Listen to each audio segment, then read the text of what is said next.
I'm Greg. I run Greg Buys Houses, and you're welcome to my YouTube channel. And before we go any further, make sure that you like the video on the bottom. Give me a thumbs up if you like the content. Leave a comment below.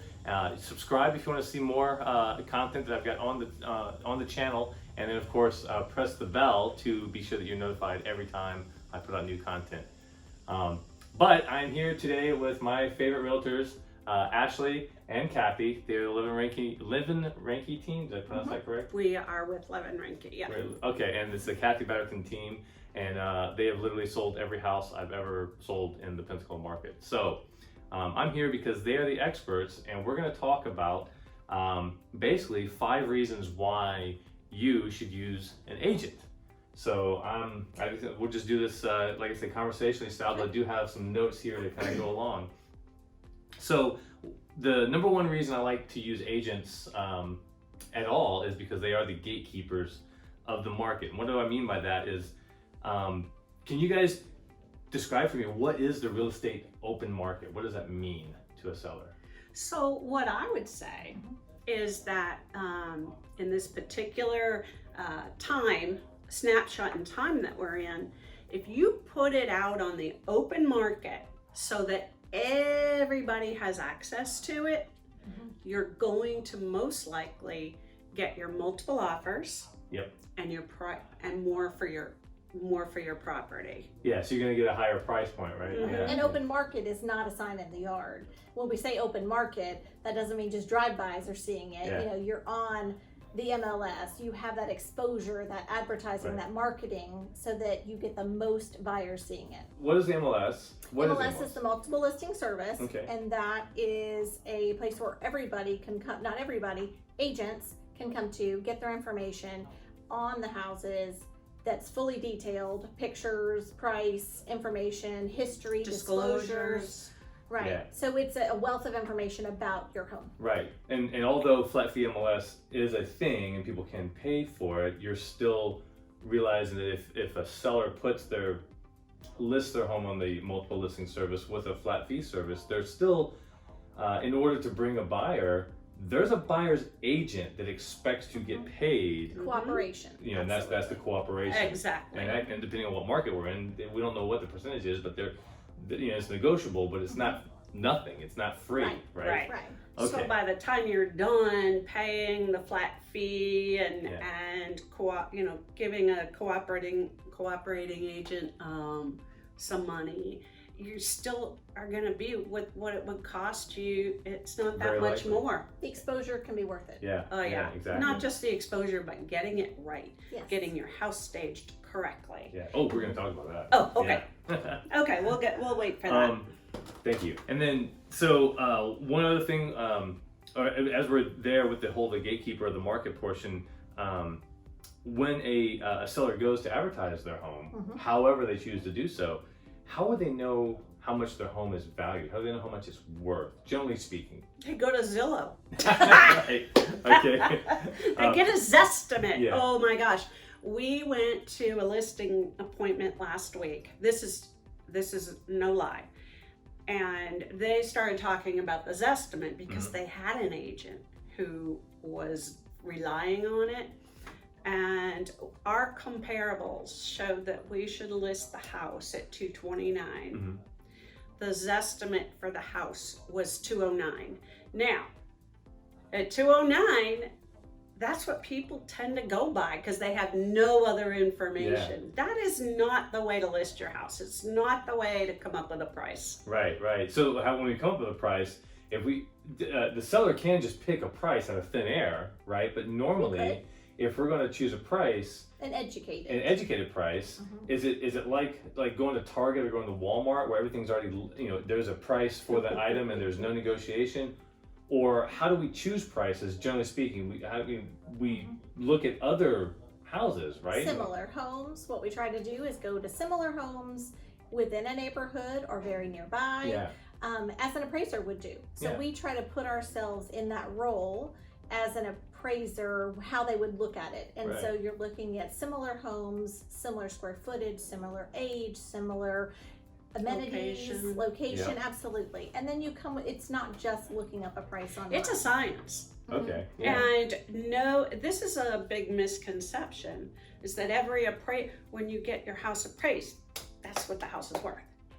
And it's a that's snapshot. not, it's only, I could have 4 appraisers go to the same house and come up with 4 different prices. People don't understand that. Same thing with 4 agents. They could have 4 agents come out and they're gonna have all different prices. If it's a cookie cutter house, they're gonna be pretty close. Yeah. But you wanna make sure that you've got agents who have the experience to not say, well, this one's 1,000 square feet and everything's going for $100 a square foot. It's also not a math equation. It's Right. not a math That is- equation. There is definitely math, a but measure. there's more to it. So ultimately, is it fair enough to say that the value, and we're talking residential real estate primarily, Yes. right? So the Mhm. value of somebody's home is actually what somebody else will write a check for. I would say that's a true statement. Okay. Within the confines of cash, Mhm. when you get into the loan products, you have to be within an appraisal, Yeah. which then goes to that valuation by market analysis, all of those things we've talked about. Yeah. And so when an appraiser then comes to look at my house, and I want to get an idea, like you said, it's a snapshot in time today based upon all the circumstances surrounding the house, and they want to give a value to the home. They normally, I've heard, they will have as many as 3 sort of different valuation methods. Can we go over like a little bit about what each one of those valuation methods is and kind of what does that mean? Well, 90% of the time, 99% of the For time, residential real estate. they're going to use comparable properties. And what is that? That's other things, other properties that have sold. Similar, right. Or are active, but in Okay. this market, no. Yeah. There's no actives. But so they're going to look at similar houses sold within the last X number of months, Okay. depending on the. Market at the timeline. That is 99.9%. Yeah. If it's a new construction that is going to be built, it's a whole different scenario. Right. And typically they can get those to appraise. Okay. And those, of course, and when a builder doesn't go into most builders don't go into building a home without having, they kind of know what they're getting into. Right. And so when they set a price, there's definitely a profit margin in there, as there should be. Sure. But a lot of times that's also based on rebuild costs, right? And that would be another way that we can value. Rebuild is another way that's your third way. Yeah. Mm-hmm. And then so we talked about comparables. We talked about rebuild costs. What is the other way? New construction. New New construction. construction. Okay. Mhm. Okay. And a lot of times that rebuild cost can come into play when you have homes that are kind of the anomaly, Yeah. that aren't the neighborhood home, that they have a lot of comparable properties Yeah, to look and at. so it's right. So it's tough if you can't find a lot of comparables that are similar in size, Right. condition, age, and stuff like And that. it certainly makes a big difference on the type of loan product. Mm-hmm. If it's a VA loan, they have their own guidelines. If it's FHA loan, they have their own guidelines. Perfect segue. So let's talk about that. So these are kind of things, and I realize we've gone through and we've already talked about that real estate agents are the gatekeepers of the market. One of the things we sort of glossed over here is that they have the most insight into the value and market trends, and this is what we're talking about like right now with valuating a home. And so like you just talked about, Kathy, with VA home loans, they have certain criteria. So like what kinds of things would ordinarily maybe get looked over by a buyer, but the VA is going to say, no, we're not underwriting that house. Like what's an easy one that we can say? Wood rot. Wood rot. What's another one that we've probably all seen? Disgusting carpet. That's right. Or lack thereof. That's or right. lack Every thereof. square inch of flooring has to be finished, right? Yeah. Appliances. Yeah. Not all, but You have to have a way to cook. Yeah. Well, So- that's pretty much it. Most loans Right. anyway. Yeah. But And that's most and like FHA has a slightly different set of criteria. But again, The By the way, average this is like, seller, the average buyer may not know those things. that's right. Mhm. And you all go to not only the initial training, but every year Right. hours of Right. continuing education, because these things change all the They time, do. right? They do. Yeah. The Okay. continuing education is so So- important. And I make sure I get away 3 times a year. That's right. You gotta know it. We did talk a little bit about Zillow and online sources and Realtor.com as valuation tools. We kind of laughed about like the quality, I suppose, of their valuation, but like, just generally speaking, what's a reason why they're difficult to rely upon? Easy answer. Please. So for Zillow, the largest search engine, Zillow, we are not saying you shouldn't use Zillow. Sure. They are a great search engine, have a lot of information out there for homes, agents, all of it. However, when you only use that as a valuation tool, you have to realize what they are. And it's based on an algorithm. They're not in the homes, they're not comparing updates versus non-updates versus... They're not looking at one of the houses that you just picked up off market that needs $50,000 in remodel versus the house next door that somebody's already done that. You can't, but an algorithm would it just mushes them all together, right? It just treats everything within a circle as it's the same. Right? And it's not. So, that's why we go in and see agents typically do, and specifics about homes and what makes them different, what makes them the same. And so trying to get to that apples to apples comparison. Awesome. Nice. And then we'll just talk about a couple terms real quick because I know sellers are going to have this question, but when a seller comes to an agent and says, I want to sell my home, what do you think my home is worth? The product you typically will present them with is a what? Comparable market analysis. So, and we'll use the term CMA as that's just jargon. Easier to say. And that's a little bit different from an appraisal. We've already talked about who the appraisal is for, and typically appraisal is quite more detailed and more deliberate than the CMA. It's deliberate based on the loan product that the buyer is getting, and that's another misconception people have. Is they don't understand. Some people don't understand that an appraisal is ordered by the lender after there's a contract on the property. The appraiser gets a copy of the contract. And their duty is to make sure that the bank is happy. They're helping to underwrite the investment for the bank. Exactly. Make sure the value is there for the for the lien that's going on the home. Somebody mentioned it to me today. She said, when I bought this house, I thought it was gonna come in at $150. Well, they just put it for how much I paid for it. And I said, but that's typical because they just need to prove to the bank that their investment is worth that much money. Right. Okay. Awesome. Thank you for that. That's a very clear description. All right. So, lastly, in the value market trends, and this will be peculiar to right now, but let's talk about supply and demand. Which, before I got into the business, I didn't understand how would you even say supply and demand is in real estate, but now we understand. We talk about it in terms of time, right? We talk about it in terms of how many months of inventory we have. So what does that mean? What does the demand, or really what's the supply of housing mean for right now? When somebody says the supply is low, what does that mean? That means that if you're a buyer and you have money in your pocket or a loan in your pocket and you're shopping, there's not much on the shelf. So trying to find something that is suitable for a buyer, there just aren't a lot of options. So that creates the frenzy of when a home comes on the market. There are a lot of buyers that are backed up and pent up, waiting for something to come on the market. And so that's where you get that frenzy, the multiple offers. And so because we don't have the supply. And that drives, that creates some upward pressure on prices. Exactly. It also creates, of course, in the buyers, it creates a little bit of FOMO, or a little bit of fear of missing out because the one house they're waiting on is just gone. And so house A comes on the market, there's 6 offers. One person gets that house. So when house B comes on the market, the other 5 buyers have to move over to the next house, and then another one comes into the market.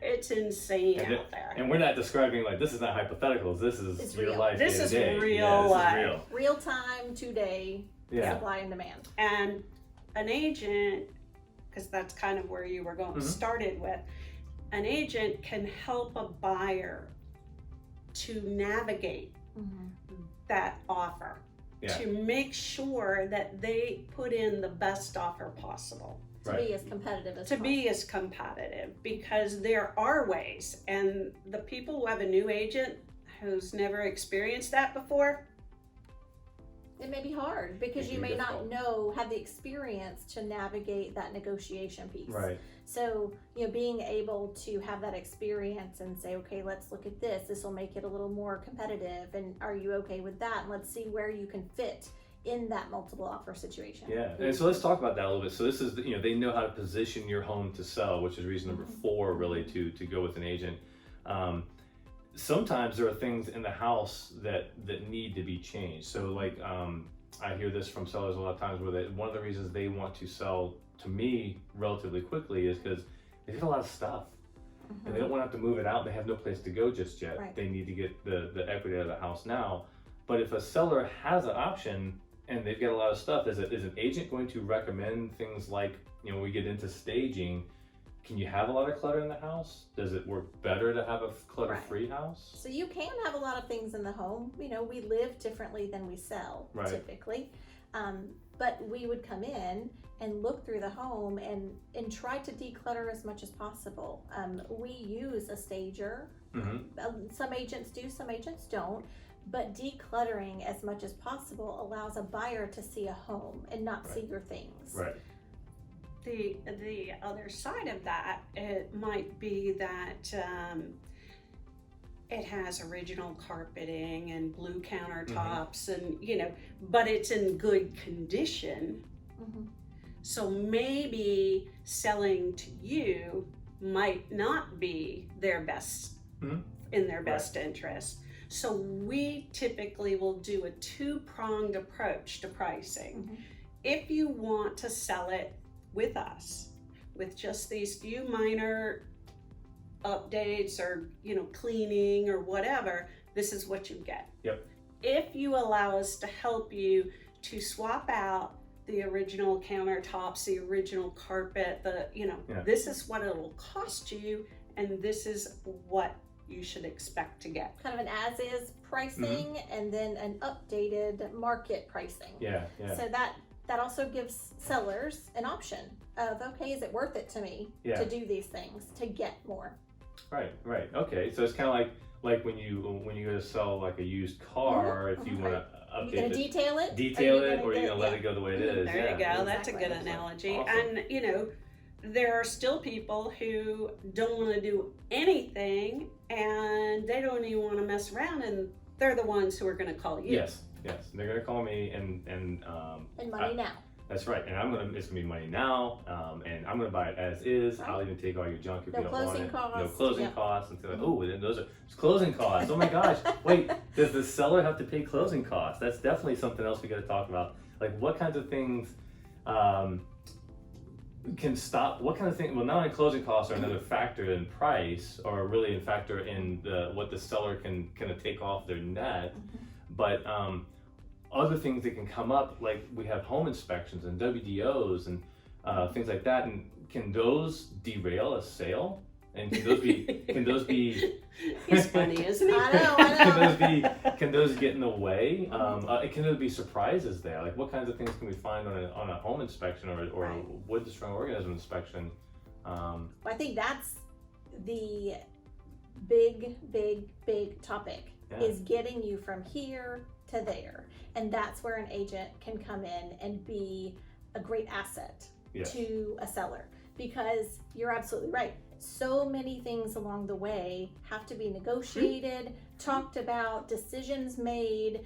And so all of those things, if you have an agent working for you that can mitigate those, you don't even know the amount of times of negotiation points throughout the contract. And so having someone that's experienced, knowledgeable, understanding of what's going on ahead of the game, of the curve, the information, trying to get ahead of those things to help you through it, to get to closing, is so important. Yeah.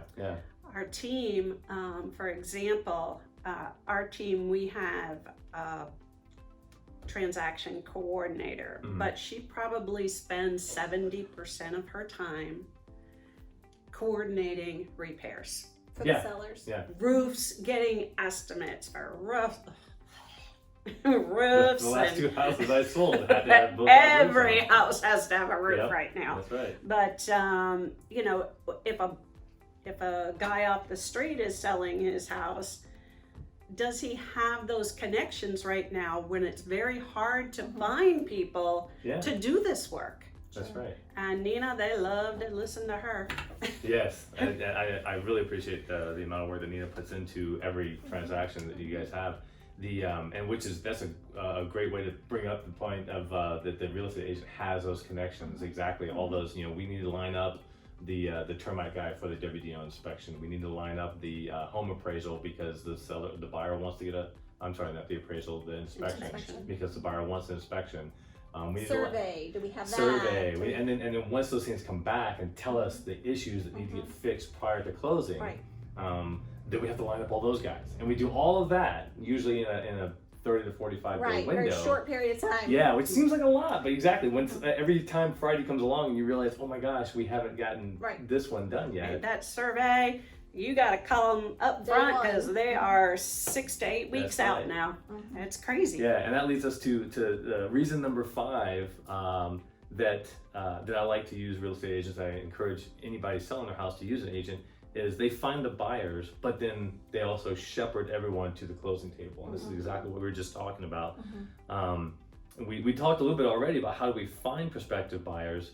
But like once we do find prospective buyers and they're interested in our house, what kinds of things can we expect as a seller as far as do I need to keep my house clean? What about pets? Right. Who has access to the house? Mhm. How do those things work? And that's where, again, an agent comes in. If they're going with you, great. It's quick money. It's no closing costs. It's now. None of this applies. That's right. But if you have an agent on your side, so you're able to find a buyer. We just talked about supply and demand. So if you can find a buyer, but again, an agent's going to look, are they qualified? Are they qualified? Before you even start the process. Because if you're making plans on the other side, where am I going to move, making those plans, but you don't have a buyer that's qualified and able to get through, you're wasting your time. Have we had buyers Oh, come to the yes. closing table and they're not really ready? Well, not the closing table, but even at the beginning, Oh, making okay. sure they're qualified with their lenders. Making these offers and Exactly. they have no business making the offers. Right. Sometimes that happens, Right. and it doesn't happen very often because most real estate agents, this is what we do Right. for a job, Mhm. Right. career. Professionals. This is, and so most do not jump up and write an offer.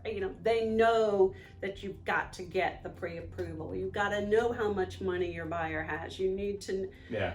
Do they have the money for closing costs? Do they All know all of that process? So, making sure they're qualified on the front side, then through those inspections, what a seller can expect from showings. How is that going to be happening? Are they going to need to put their pets in a kennel or take them out for the day? How does that look when we're going to schedule showings?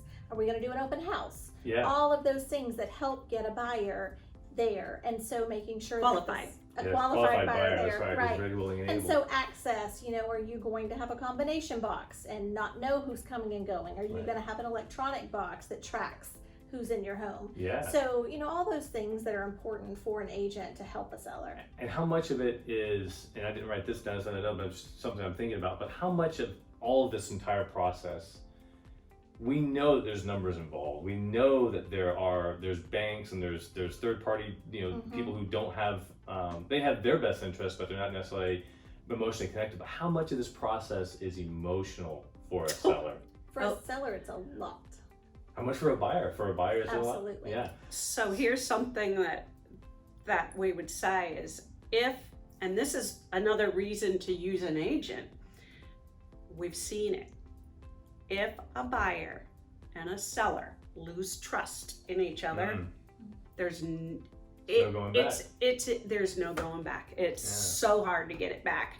And I can't even imagine what it's like when they don't have the agents Yeah. in To the help. middle to help mitigate that situation. Because you guys have a certain level of, there's a professional reputation, not just in your personal names, but then also in the team's name that you're with, but then also in the particular brokerage firm that you work in. There's a level of professional appreciation, even if you've never met Right. the other agent, Right. that Professional allows, courtesy. yes, it allows for more professional courtesy, and the negotiation. You can take some of that emotion, a lot of that emotion, out of it because the two people actually doing the talking, they're invested, but not in the same way as the seller and the buyer. We're invested in the facts to get everybody to the closing table. That's right. And it does get very, very emotional sometimes for buyers and sellers. I can only imagine. I mean, it's a big purchase. It is. And it's a big, event when you're selling. It's big for both people. What do you mean? I gotta replace my roof.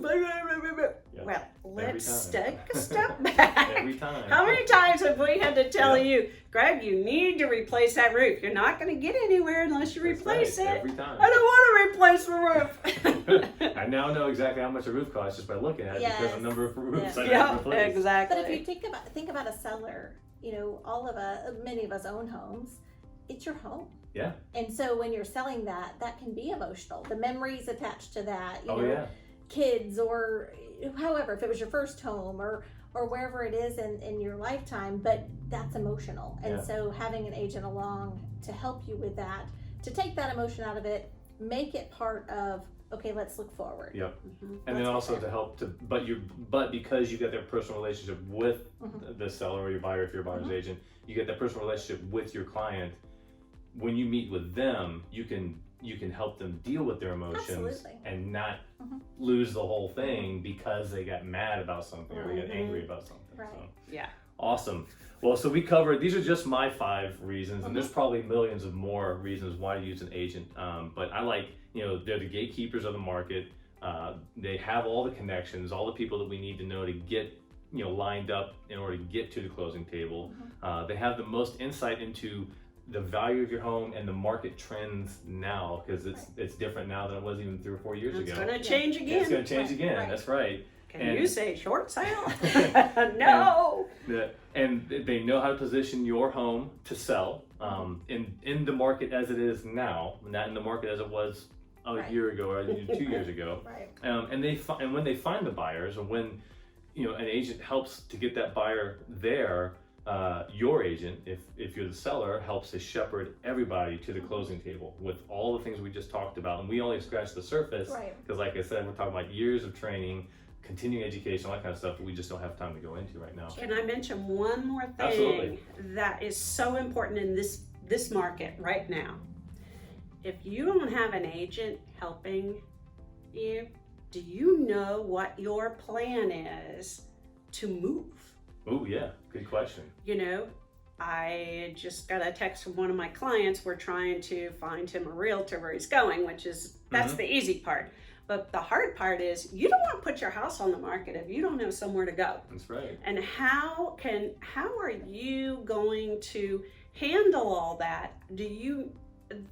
As agents, we do this all the time. Yeah. And we can shepherd you. Like I had somebody today, I told them, let's get the house ready. Let's get the pictures done, let's get the staging done, and let's have it sitting on go. Yeah. Then we'll go, we just did this with another client. Then we're gonna look, because there's no inventory out there. If I put her house on the market today and we got an offer tomorrow, She's got nowhere to go. she's got nowhere to go. Suitcase. So Be holding the suitcase. she'd be holding that suitcase with one dog in one arm and the suitcase in the other. And so that's another reason in this particular market that using an agent to help you through that entire process, because we're not going to list your house unless you have somewhere to go. Right. Good point. That is an excellent point. That's reason number 6. Managing expectations. All right, no more That's reasons, right. but because the market right now yeah. is so crazy, course, you've got to have a plan. You do have to have a plan. All right. Well, thanks very much, Sure. ladies, Thank for joining me you. today. I guess we'll shake hands, even though Absolutely, COVID. Yeah, you go COVID. But, Typically we would hug, but I know. So, but thanks again for watching. Again, if you liked what you saw, give me a thumbs up, leave a comment below in the comment section, press the subscribe, and you get to see all of my material on YouTube, and of course press the bell to get notified every time I come up with new content. So, take care, stay safe.